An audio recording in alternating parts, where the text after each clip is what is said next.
श्यावर रामचंद्र भगवान की जय हो। मोर मुकुट बंसी वाले की जय हो। खेड़ापा राम धाम की जय हो।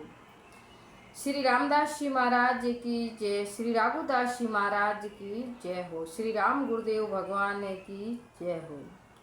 उमापति महादेव की जय हो। सभी को मेरा राम राम और मेरे चैनल से जुड़े हुए मेरे माता पिता तुल्य, भाई बहन तुल्य, सभी को मेरा हार्दिक अभिनंदन। तो मैं आज आपको श्री शिव पुराण की कथा सुनाती हूँ। आप ध्यान पूर्वक सुनिए। भगवान शिव के 12 ज्योतिर्लिंग है, उसमें से 3 आपको सुना दिया। आज चौथे शिवलिंग कहाँ पर हुई और कहाँ पर स्थापना हुई शिव जी की, और किसने शिवलिंग की स्थापना की, तो वो आज मैं आपको सुनाती हूँ। उसके पहले जो 12 ज्योतिर्लिंग के श्लोक है वो आप मेरे साथ साथ बोलिए। कर्पूरे गौरम करुणा अवतारम संसार सारम भुजगेन्द्रहारम सदा वसंतम हृदयारविंदे भवं भवानी सहितं नमामि। भवं भवानी सहितं नमामि। सानन्दमानन्दवने वसन्तम् आनन्दकन्दं हतबापवृन्दम् वाराणसीनाथ मनाथ नाथं श्रीविश्वनाथं शरणं प्रपन्दे। श्रीविश्वनाथं शरणं प्रपन्दे। अवन्तिकाया विहितावतारं मुक्तिप्रदानाय च सज्जनानम् अकाल मृत्योः परिणाक्षनाथं वन्दे महाकाल महासुरेशं। वन्दे महाकाल महासुरेशं। नागेन्द्राय त्रिलोचनाथाय भस्मांगरागाय महेश्वराय नित्याय शुद्धाय दिगंबराय तस्मै नकाराय नमः शिवाय। तस्मै नकाराय नमः शिवाय। ओम नमो शिवाय। ओम नमो शिवाय। हर हर शंभु।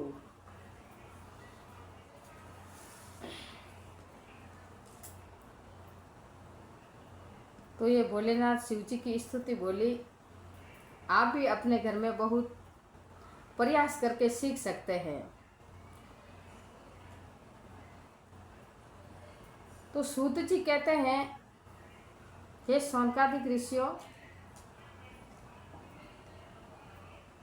जो इस शिव पुराण की कथा इस सावन महीने में भोले शिव का एक भी श्लोक पढ़ता है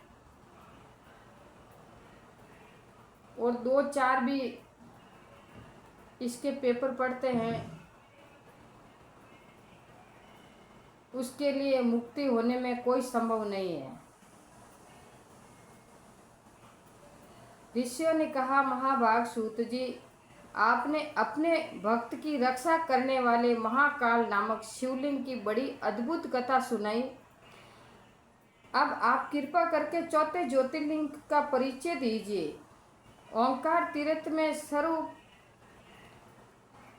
पातकहारी परमेश्वर का जो ज्योतिर्लिंग है उसके आविर्भाव की कथा सुनाइए। तो सूत जी बोले कि हे महर्षियों, ओंकार तीर्थ में परमेश्वर ज्योतिर्लिंग जिस प्रकार प्रकट हुआ है वह मैं बताता हूँ, प्रेम से सुनो। एक समय की बात है, भगवान नारद मुनि गोकर्ण नामक शिव के समीप जा बड़ी भक्ति के साथ उनकी सेवा करने लगे।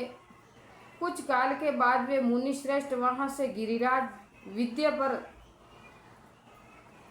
आए और विद्या ने वहां से बड़े आदर के साथ उसका पूजन किया।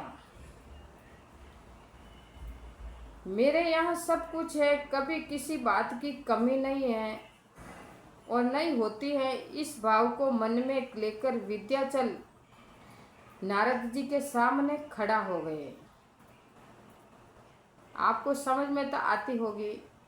एक समय की बात है कि नारद जी विद्याचल पर्वत के पास गए तो विद्याचल पर्वत ने बहुत ही नारद जी का सत्कार किया और अपने मुंह से ही अपनी बखान करने लगे कि हे नारद जी, मेरे यहाँ कोई चीज़ की और वस्तु की कमी नहीं है, मेरे यहाँ सब कुछ है, कभी किसी बात की कमी नहीं होती है। इस भाव को मन में लेकर विद्याचल नारद जी के सामने खड़ा हो गया।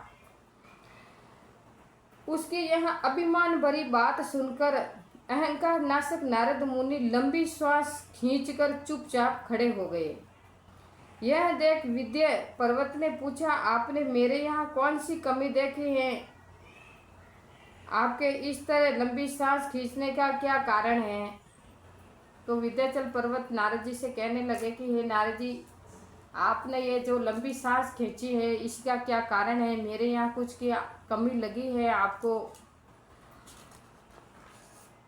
तो नारद जी ने कहा, भैया तुम्हारे यहाँ सब कुछ है, फिर भी मेरु पर्वत तुमसे बहुत ही ऊंचा है। उसके शिखरों का विभाग देवताओं के लोगों में भी पहुंचा हुआ है, किंतु तुम्हारे शिखर का भाग वहां कभी नहीं पहुंच सका। तो सूत जी कहते हैं कि हे शौनकादिक्यों, ऐसा कहकर नारद जी वहां से जिस तरह आए थे उसी तरह चल दिए।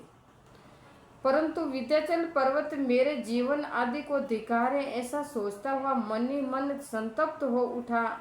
अच्छा, अब मैं विश्वनाथ भगवान शंभु की आराधना पूर्वक तपस्या करूंगा।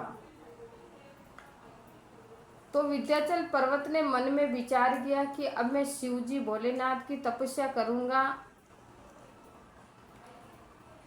और ऐसा हार्दिक निश्चय करके वह भगवान शंकर की शरण में गया। तदनंतर वहाँ साक्षात ओंकार स्थिति है, वहाँ प्रसन्नता पूर्वक जाकर उसने शिव की पार्थिव मूर्ति बनाई और 6 मास तक निरंतर शंभु की आराधना करके शिव के ध्यान में तत्पर हो गए। वह अपनी तपस्या के स्थान से हिला तक नहीं। विद्याचल की ऐसी तपस्या देखकर पार्वती पति प्रसन्न हो गए। उन्होंने विद्याचल को अपना वह स्वरूप दिखाया जो योगियों के लिए ही अति दुर्लभ है। वे प्रसन्न हो उस समय उससे बोले कि विद्याचल पर्वत, तुम मनोवांछित वर मांग लो, मैं भक्तों को अभिष्ट वर देने वाला हूँ और तुम्हारी तपस्या से बहुत प्रसन्न हूँ।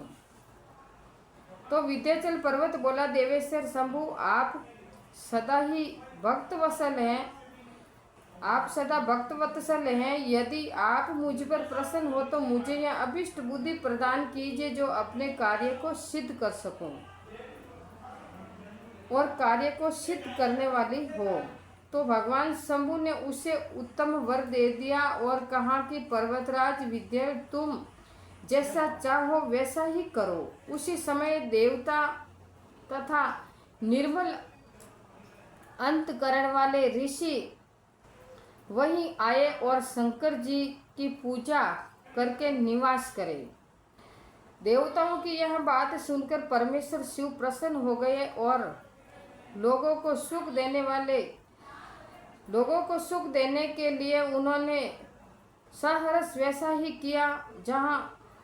वहाँ जो एक ही ओंकार लिंग था वह 2 स्वरूप में विभक्त हो गया। प्रणव में जो सदाशिव थे वे ओंकार नाम से विख्यात हुए और पार्थिव मूर्ति में जो शिव ज्योति प्रतिष्ठित हुई उसकी परमेश्वर संज्ञा हुई। परमेश्वर को ही अमलेश्वर भी कहते हैं। इसी प्रकार ओंकार और परमेश्वर यह दोनों शिवलिंग भक्तों को अभिष्ट फल प्रदान करने वाले हैं। उस समय देवताओं और ऋषियों ने उन दोनों लिंगों की पूजा की और भगवान ऋषभध्वज को संतुष्ट करके अनेक वर प्राप्त किए। तत्पश्चात देवता अपने अपने स्थान को और विद्याचल भी अंबिक प्रसन्नता का अनुभव करने लगा।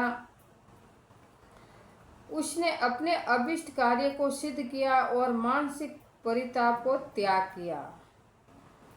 जो पुरुष इसी प्रकार भगवान शंकर का पूजन करता है वह माता के गर्भ में फिर नहीं आता है। जैसे विद्याचल पर्वत भगवान शिव की आराधना की और पूजा की, ऐसी पूजा जो मनुष्य करेगा वो फिर गर्भवास में नहीं आएंगे।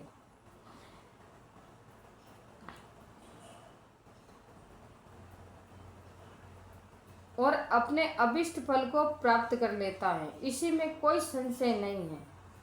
तो सूत जी कहते हैं कि हे महर्षियों, ओंकार में जो ज्योतिर्लिंग प्रकट हुआ है और उसकी आराधना से जो फल मिला है वह सब यहाँ तुम्हें बता दिया। इसी के बाद में उत्तम केदार नामक ज्योतिर्लिंग का वर्णन करूँगा। तो सूत जी कहते हैं कि हे शौनकादिक ऋषियों, मैंने चौथे ज्योतिर्लिंग की स्थापना की आपको कथा सुनाई है। अब आप पांचवें ज्योतिर्लिंग की स्थापना की कथा सुनिए, जो केदारनाथ नाम से विख्यात हुए हैं। इसी प्रकार सूत जी कथा सुनाते और शौनकादिक ऋषि सुनते हैं। तो भगवान शंभु के तीसरे और चौथे और पहला और दूसरे चारों ज्योतिर्लिंग का आपने कथा सुनाई। अब आप पांचवें ज्योतिर्लिंग की कथा अगले वीडियो में सुनिए। हर हर महादेव, ओम नमः शिवाय। सभी को मेरा हार्दिक अभिनंदन, सबको मेरा राम राम।